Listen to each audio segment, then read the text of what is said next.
Hello everyone, कैसे हैं आप सब लोग। अभी मैं यहाँ पे आके बैठ गया हूँ यार। यहाँ मैं पहले रहता था, बहुत 2 3 4 साल पहले यहीं रहता था, इसी एरिया में। ये जो है ना, जहाँ पे मैं बैठा हुआ हूँ, तो यहीं से हाउस बिल्डिंग शुरू की थी। फिर मैं दूसरी तरफ, ये वो जगह भी यहाँ से ज़्यादा दूर नहीं है, तो मैंने सोचा यार आप लोगों को बताऊँ जो 3 साल है ना हाउस बिल्डिंग के, वो कैसे गुज़रे और क्या क्या हुआ उसके अंदर, और क्या क्या चीज़ें बहुत ज़्यादा ज़रूरी होती हैं।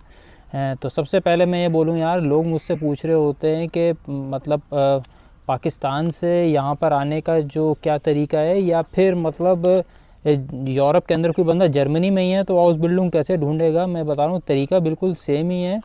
आपको सिर्फ और सिर्फ एक हाउस बिल्डिंग का कॉन्ट्रैक्ट ढूंढना है। ये मैं बहुत पहली बार बोल चुका हूँ, वही आपका वीज़ा है, वही सब कुछ है। अगर हाउस बिल्डिंग का कॉन्ट्रैक्ट मिल जाता है तो हाउस बिल्डिंग का वीज़ा कभी रिजेक्ट होता ही नहीं है, क्योंकि वो स्टेट से स्पॉन्सर्ड होता है।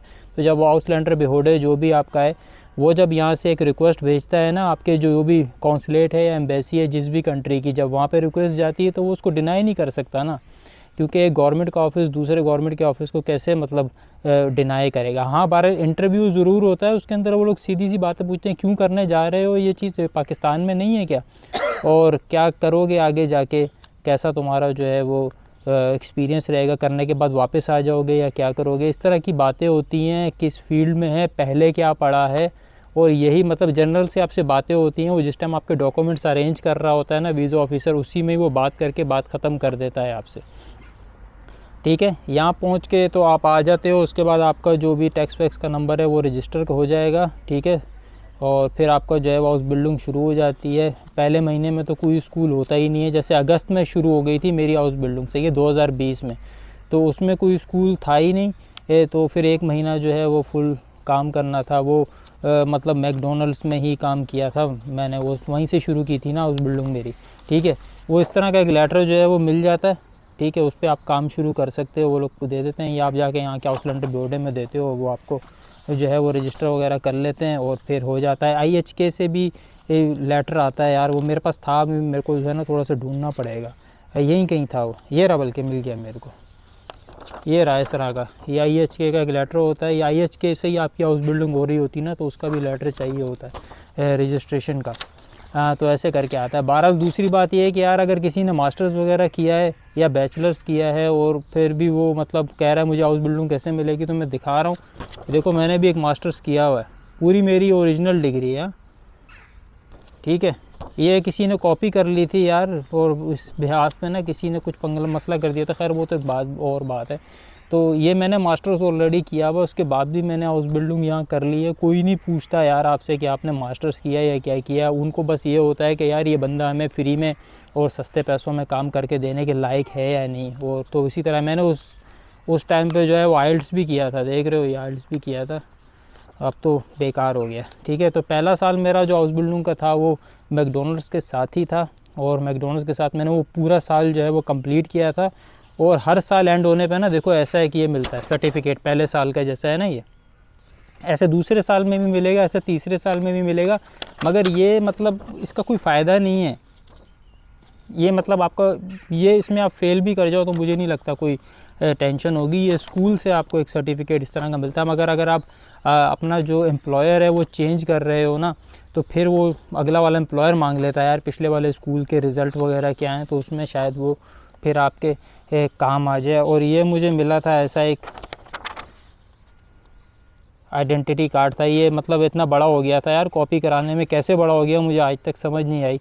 ये छोटा सा ही होता है, ठीक है, वो कॉपी करने में बड़ा हो गया था। और ये थी मेरी CV, ये ऐसी मैंने CV, देखो कुछ भी नहीं लिखा हुआ, कोई नहीं पूछता इधर यार, किसने पूछना है क्या है। वो आपसे जो छोटा सा इंटरव्यू होता है ना, उसी में वो लोग डिसीजन ले लेते हैं, और फिर ऐसे आपका काम जो है वो आगे चलता रहता है। तो ये बहरहाल मेरा, फिर वहाँ से मैंने रिज़ाइन कर दिया था यार मैकडोनल्ड से, क्योंकि उधर बहुत टेंशन थी, बहुत चीखो पुकार होने लग गई थी, बहुत मसले मसाइल होने लग गए थे, और नया जो है वो रेस्टोरेंट मैनेजर आ गया था, तो वो पीछे ही पड़ गया था यार। और वहाँ जो है वो इज़्ज़त बचाना जो है वो बहुत ज़्यादा मुश्किल हो गया था। तो मैंने सोचा इससे पहले कि बात बहुत ज़्यादा आगे बढ़ जाए, मैं रिज़ाइन कर दूँ। और रिज़ाइन करने के बाद बहुत सारे मसले भी मेरे साथ हो गए, क्योंकि उस बंदे ने क्या किया कि जैसे ही मैंने रिज़ाइन किया, उसने क्या किया, साथ साथ पहले तो एक IHK में उसने जो है वो ईमेल कर दी कि ये बंदे ने रिज़ाइन कर दिया है। दूसरी बात उसने क्या किया, साथ साथ आउसलैंडर भेड़ो यहाँ की इमिग्रेशन अथॉरिटी है ना हमारे क्लेवे वाली, उसको फ़ोन करके बता दिया कि इस बंदे के पास ऐसे मैकडोनल्ड्स का स्पॉन्सर्ड हाउस बिल्डिंग का वीज़ा था और इसने अभी रिज़ाइन कर दिया है। और मेरा जो रिजिग्नेशन लेटर था वो भी उनके पास पहले से मौजूद था आउसलैंडर भेड़ो के पास। तो फिर उसके चलते उनके साथ मेरा अच्छा खासा टेंशन हो गई थी। और फिर मतलब उन लोगों ने मुझे बहुत ही कम टाइम दिया था। देख रहे हो ऐसा लेटर होता है, ये नीडरशिफ्ट का लेटर है, ये ऐसा करके है पूरा, इसके अंदर वाला पूरा कत्ता चिट्ठा यही लिखा हुआ है लेने का है कि भाई अगर इस बंदे को नई हाउस बिल्डिंग ये नहीं ढूंढ पाता तो फिर इसको जो है वो छोड़ के जो है वो जाना पड़ेगा। और यही है बहरहाल, जो इसी तरह 3 साल यार यही काम होते रहे। मतलब बर्गर किंग में भी सेम ही काम है यार, मगर वो बंदा बहुत अच्छा था जिसने मुझे हायर कर लिया था, तो उसी से फिर कॉन्ट्रैक्ट लेके मैं वहाँ गया था और फिर मेरा जो है वो प्रॉब्लम सॉल्व हो गया था। उसके बाद से आउसलैंडर भेड़ो ने कभी कोई टेंशन नहीं की और काम मेरा जो है वो सही से चलता रहा। और फिर जो है वो बीच में एक टाइम आता है स्विशन डुश प्रूफों का, ये मतलब आपके मिड टर्म जैसे कह सकते हो ना, 1.5 साल बाद आपकी ये आ जाता है एग्ज़ाम। तो इस एग्ज़ाम में यार मैं तो बिल्कुल भी जो है वो प्रिपरेशन नहीं करके गया था कुछ भी, और मैं इसमें फ़ेल भी हो गया था। ठीक है, इसके 3 पार्ट्स होते हैं। अगर स्विशन डुश प्रूफों की मैं बात करूँ ना, 3 पार्ट्स होते हैं। पहला पार्ट तो आपका जो है वो रिटन एग्ज़ाम है, बिल्कुल ठीक है। दूसरे में क्या है, चीज़ें होती हैं जैसे सब्ज़ियाँ हो गई, कोई नट्स वगैरह हो गए या कोई फ्रूट्स वगैरह हो गए या वाइन वगैरह के गिलासेस पड़े होते हैं।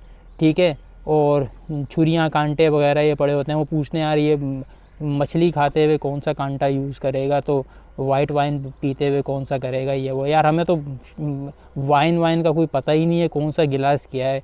ठीक है, मगर उसमें फिर भी मैं पास हो गया था यार, क्योंकि वो सब्ज़ियाँ वगैरह जो पड़ी हुई थी ना, फ्रूट, उनके नाम मुझे आते थे, तो वो मैंने कर लिया।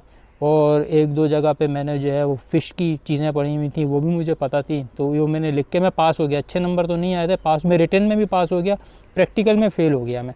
उसका रिज़ल्ट भी था मेरे पास यार, पता नहीं अभी कहाँ चला गया। मैं लाया था यार आज साथ सारी चीज़ें, तो मगर आगे पीछे हो गई हैं ना यार, हो जाती हैं। ऊपर से आज बारिश भी हो रही थी, तो फिर क्या करें अब, थोड़ा सा अंधेरा भी वीडियो में नज़र आ रहा होगा। तो इस तरह करके वो एग्ज़ाम ख़त्म हो गया था, वो आ गया। उसमें ना पास हो आप या फ़ेल हो, उससे कोई फ़र्क नहीं पड़ता। फ़र्क सिर्फ उसमें पड़ता है जब आपका आखिरी बिल्कुल फ़ाइनल एग्ज़ाम होता है। ठीक है, उसी के अंदर बाकी उसी तरह से हाउस बिल्डिंग चलती रहती है पूरी ठीक से। और आपकी क्लास में मतलब जो है ना, हर हफ्ते या हर महीने जो जितने भी सब्जेक्ट्स हैं ना, वो सब्जेक्ट्स की मैंने एक वीडियो बनाई हुई यार, कौन कौन से सब्जेक्ट्स हैं वो आप लोग अलग से देख लेना। ठीक है, मैं यहाँ लगा दूँगा कहीं पे, वो पूरी एक अलग से वीडियो है कौन कौन से सब्जेक्ट्स हैं। वो सारे सब्जेक्ट साथ साथ चलते रहते हैं और उनके एग्ज़ाम्स भी बीच में वो लोग स्कूल के अंदर ही आपकी एक प्रिपरेशन लेते रहते हैं। मगर यार मुझे लगता है वो बेकार एग्ज़ाम होते हैं, क्योंकि उसमें से कुछ फाइनल में तो आया नहीं। ये मेरा एक्सपीरियंस है यार, लोगों का अलग भी हो सकता है। और ये मैं हाउस बिल्डिंग की जो बात कर रहा हूँ ना, ये रेस्टोरेंट वाली हाउस बिल्डिंग की बात कर रहा हूँ। इसको किसी और नर्सिंग वर्सिंग वगैरह में नहीं ले जाना। ठीक है, मुझे कुछ नहीं पता नर्सिंग वाले के बारे में। तो इस तरह फ़ाइनल एग्ज़ाम जिस दिन आपका होता है यार, वो ये रिटन वाला एग्ज़ाम होता है, ये देखो ऐसा सर्टिफिकेट मिलता है।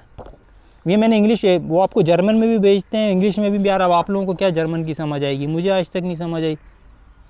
देख रहे हो मेरा नाम शाम लिखा हुआ है, ये पूरा मेरा ओरिजिनल इस तरह है। ठीक है, सब्जेक्ट्स के नाम भी उन लोगों ने लिख दिए हैं। ठीक है, और सबसे पहला जो एग्ज़ाम होता है ना, वो सिस्टम ऑर्गेनाइजेशन का होता है पहले दिन ही। तो 2 घंटे का एग्ज़ाम होता है ये पहला वाला, जो इसके 4 टोटल पार्ट्स हैं एग्ज़ाम के। पहला वाला जो है सिस्टम ऑर्गेनाइजेशन का होता है, 2 घंटे का होता है। और फिर आपको वो 2 घंटे के अंदर कहानी ख़त्म करनी होती है। इसके 100 मार्क्स होते हैं। ठीक है, उसके बाद आ जाता है फिर मैनेजमेंट एंड कंट्रोलिंग वाला एग्ज़ाम आता है, वो अगले दिन होता है उसके। जैसे आप फ़र्ज़ करो 24 अप्रैल को एक एग्ज़ाम है ना, 25 को फिर होगा। ठीक है, इसका होगा। फिर उसके बाद एक और है इकोनॉमिक्स एंड सोशल स्टडीज़, वो भी उसी दिन हो जाता है। मतलब 2 दिन में आपके 3 एग्ज़ाम ख़त्म हो जाते हैं और ये रिटन वाले पार्ट हैं आपके। ठीक है, तो 1-1 घंटे का दोनों एग्ज़ाम हो जाते हैं आपके। ये 100 मार्क्स के ये, और एक जो पहले हुआ था सिस्टम ऑर्गेनाइजेशन का, वो 2 घंटे के। तो ये तकरीबन कुल मिला के 4.5 घंटे, क्योंकि बीच में थोड़ी सी देर वो लोग ब्रेक वगैरह भी लेते हैं। 4.5 घंटे का रिटन एग्ज़ाम है भाई। तो सोच लो, क्या कुछ नहीं आता होगा, लिख लिख के उंगलियों में दर्द हो जाता है भाई। तो सोच लो फिर इसकी प्रिपरेशन किस तरह की होती होगी।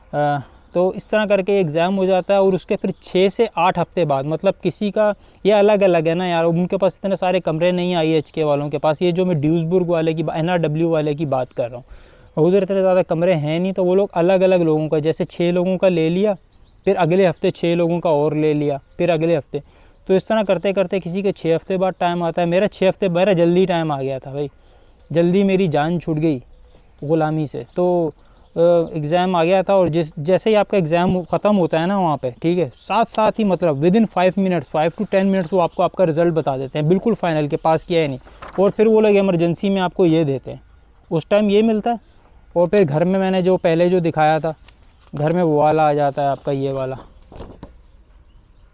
ऐसे करके आपकी हाउस बिल्डिंग ख़त्म हो जाती है, और हाउस बिल्डिंग ख़त्म होने के बाद फिर आपकी मर्ज़ी है, आप जर्मनी में उस दिन के बाद आज़ाद हो, ठीक है।